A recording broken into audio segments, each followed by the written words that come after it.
was a long time ago, where Runaria was actually one of the most mythical lands before the events of PickCrafter. Now, what I mean by this is, there's some lore to this. Lore I made up, but I made this lore by actually figuring out what all of this means, what all the content of PickCrafter means. So I decided to make a lore about it. And don't worry, there will be some PickCrafter gameplay, but I just want to make sure I share some of the lore and story. And if you don't know what lore is, it's story. So the story of PickCrafter. Now we're gonna start off with a little backstory of Runaria, or Runia, or actually not really sure how it's pronounced. Runaria, depends. But for now we're gonna call it Runaria.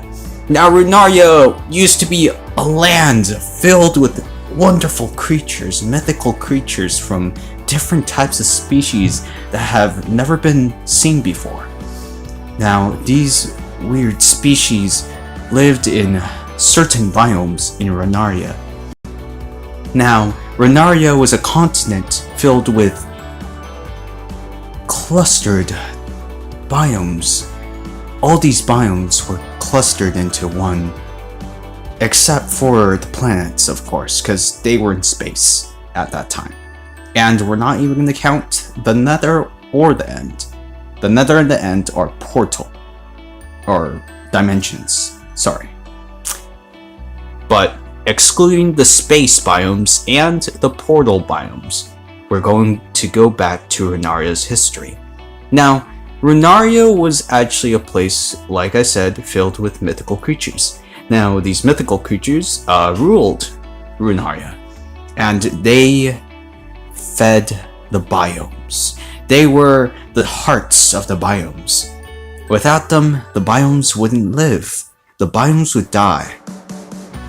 And by letting the biomes die, all of Runaria would be desolate and filled with nothing. Except for a few trees, a bit of dirt, but a whole lot of stone. Everything would turn into stone if the mythical creatures were ever killed, extinct, or disappear. And this is where humans, or otherwise known as players, in which the events of PickCrafter take place. Now, these players helped form the world.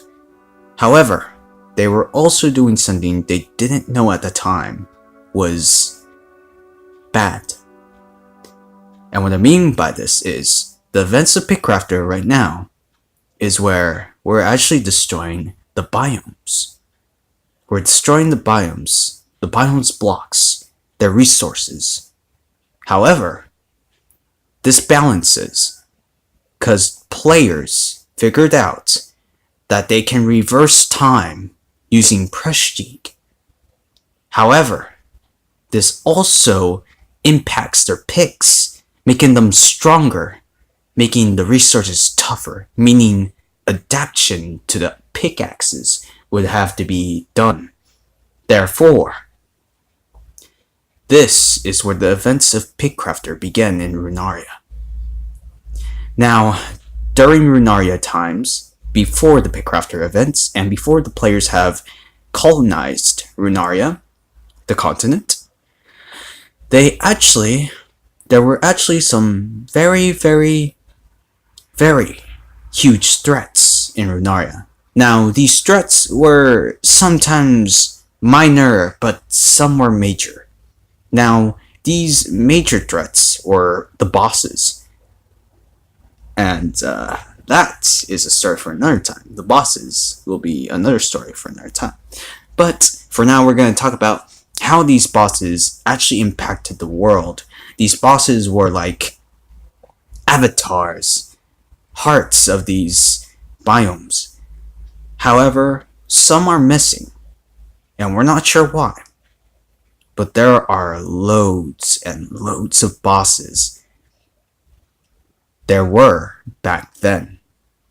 However, after a long time, some of the bosses began to disappear, and some of the biomes died.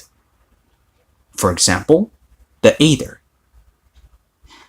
Then we have the Wastelands. Also, we have Herobrine's, hideout, or I forgot what it was called, but Herobrine's Library, I think it was called, but those 3 biomes went away. However, since the ability to teleport to biomes we've never seen before has been implemented, players in the PickCrafter times and the events of PickCrafter right now, we've figured out where these biomes are by teleporting there. But we didn't really teleport. We actually time traveled back in time. Now, doing this actually made us take away some of the resources, which is both good and bad.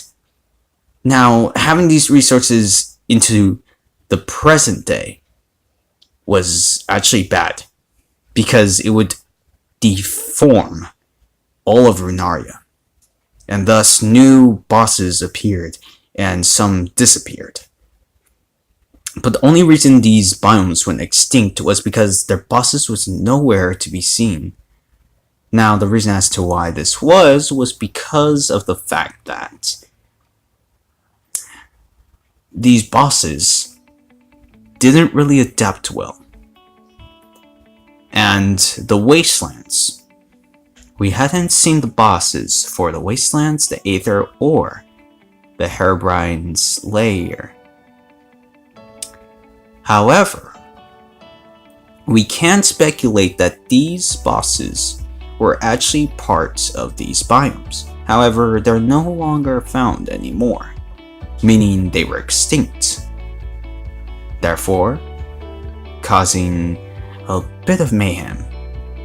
Meatloaf really wasn't part of any biome.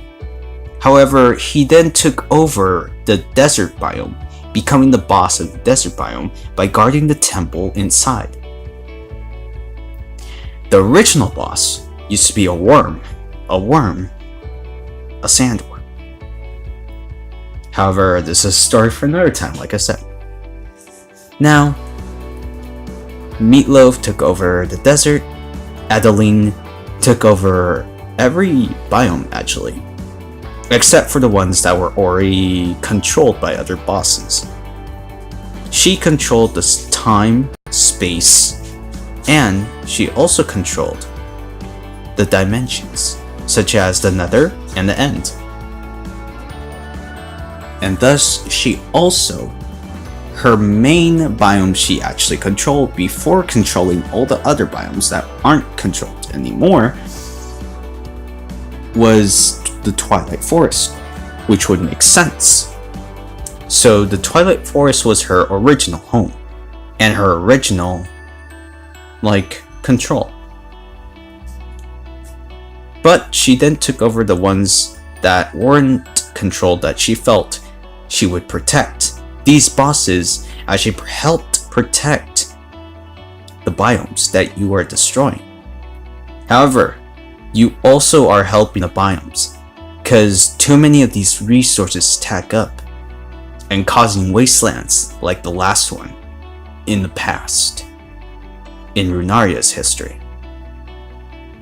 And that is why Runaria is shaped as how it is today.